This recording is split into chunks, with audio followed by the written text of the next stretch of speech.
Welcome to St. Paul's Church National Historic Site in Mount Vernon, New York, shown here in these images of the 18th century stone and brick church surrounded by the historic cemetery.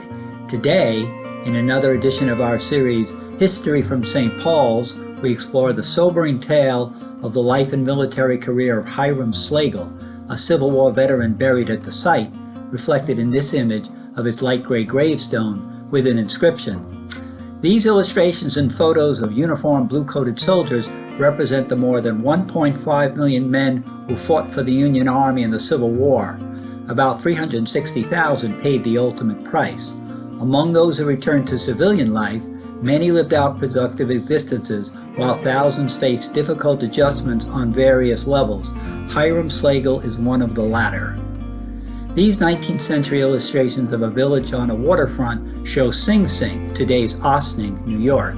That's where Slagle lived as a 22-year-old shoemaker when he joined Company F of the 17th New York Volunteer Infantry in May 1861, a month after the war began. Nicknamed the Westchester Chasseurs, the 17th was a Zouave regiment, named for the famed North African fighters in the 19th century and notable for their baggy red pants, open blue jackets, and fez turban hats, shown in these illustrations.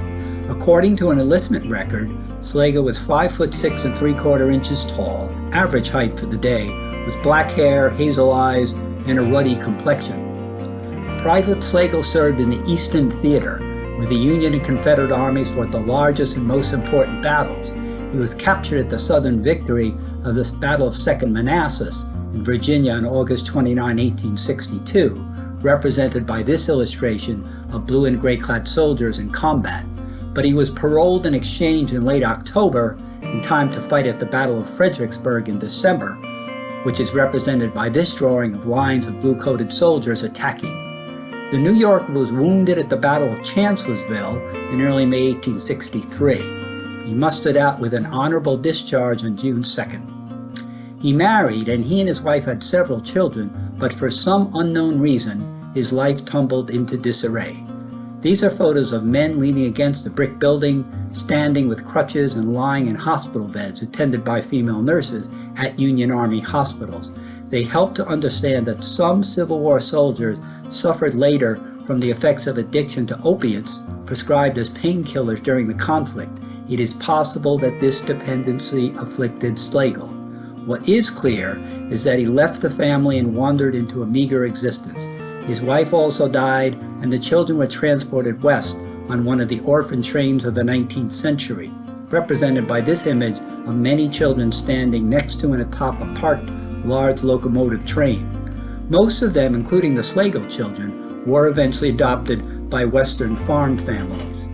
Slagle survived marginally in Mount Vernon for several years in the late 19th and early 20th centuries, basically homeless, reflected in this image of haggard-looking men in dark coats seated on a park bench.